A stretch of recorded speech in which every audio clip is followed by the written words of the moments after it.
Qu'un navire de commerce, elle fait 10 mètres de hauteur. Postée à environ 5 km au large des côtes, elle sera reliée au poste de contrôle-commande à terre par fibre optique.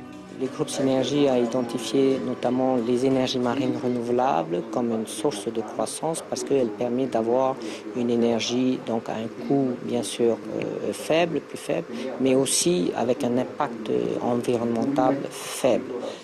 Après une mise en service du prototype en Martinique, l'industriel est maintenant prêt à commercialiser la première centrale en Polynésie. Une centrale de 10 MW comme en Martinique, ils ont indiqué et estimé à peu près alimenter plus de 25 000 foyers. Voilà. Ici, nous n'avons pas encore configuré la taille, mais ce serait probablement dans cette quantité, peut-être voire plus. Une technologie que le constructeur installerait et dont il assumerait la maintenance. Reste à trouver des investisseurs, les discussions sont en cours et une phase d'étude de 2 ans sera nécessaire. L'objectif à terme, faire de Tahiti le centre névralgique de cette nouvelle industrie dans le Pacifique, responsable des contrôles commandes et expert maintenance de ces centrales du Pacifique, un potentiel économique créateur d'emplois. On a rencontré le gouvernement, ils sont favorables et je suis persuadé qu'à la conférence COP21 en décembre, si on arrive à négocier avec le territoire, avec tous les partenaires, on entendra parler de notre projet ETM de Polynésie, j'en suis confiant. L'énergie bleue, qualifiée d'énergie du 21e siècle, produira d'ici à 10 ans pas moins de 120 000 milliards CP de chiffre d'affaires. La Polynésie a tous les atouts pour faire partie de cette aventure industrielle. Le coût de la construction d'une centrale d'énergie thermique des mers en Martinique, prévue fin 2018, est estimé à 36 milliards de francs pacifiques.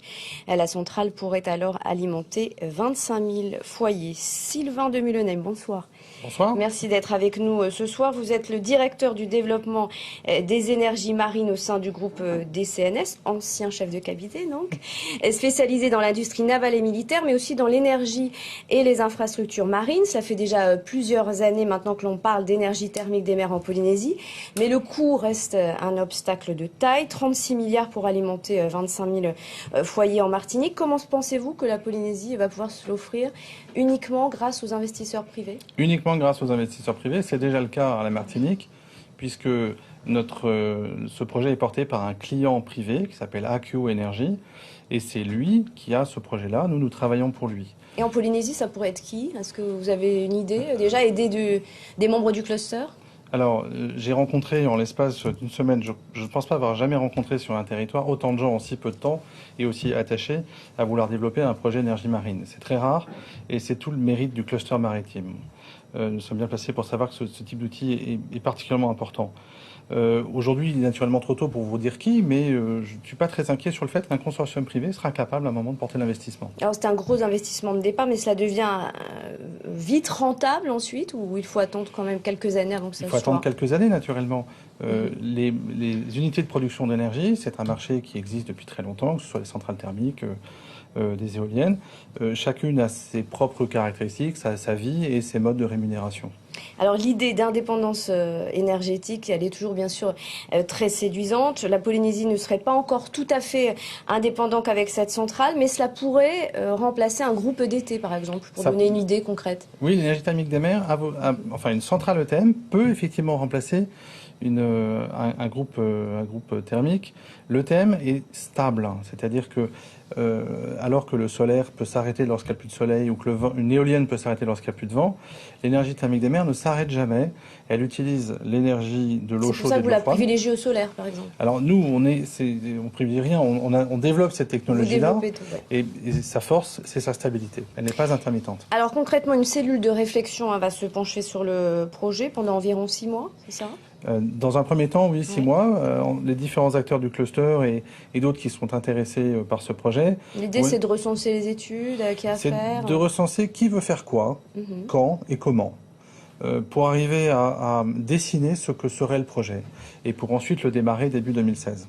Et puis décider aussi de son implantation éventuelle et de la puissance qu'elle pourrait fournir. Tahiti est un paradis pour l'énergie thermique des mers. C'est un des endroits où la ressource naturelle est peut-être l'une des meilleures du monde. Et donc, il y a beaucoup de sites potentiels pour l'ETM. Il faudra choisir ce site, dimensionner la centrale. Est-ce que ce sera 10 MW, 20 MW? On ne sait pas aujourd'hui. Vous dites qu'elle a un des meilleurs potentiels au monde, meilleur Oui. que celui de la Nouvelle-Calédonie, par exemple? Je crois que oui. Le potentiel de l'énergie thermique des mers, c'est de savoir combien de temps dans l'année les eaux chaudes de surface restent chaudes, c'est-à-dire au-dessus de 25 degrés. Et à Tahiti, on trouve justement l'un des meilleurs gradients thermiques potentiels. Alors, si le projet se réalisait en 2019 ou 2020, la Polynésie deviendrait un modèle, une sorte de référence finalement dans le Pacifique. Et même un hub industriel. Que ce soit dans l'océan Indien, dans la Caraïbe ou dans le Pacifique, dans chacun de ces endroits, la première centrale va attirer à elle le barycentre industriel de toute sa zone. Mon rêve personnel est d'exporter à Hawaï de Tahiti le TM. Sylvain de Millionam, merci d'avoir été notre invité ce soir.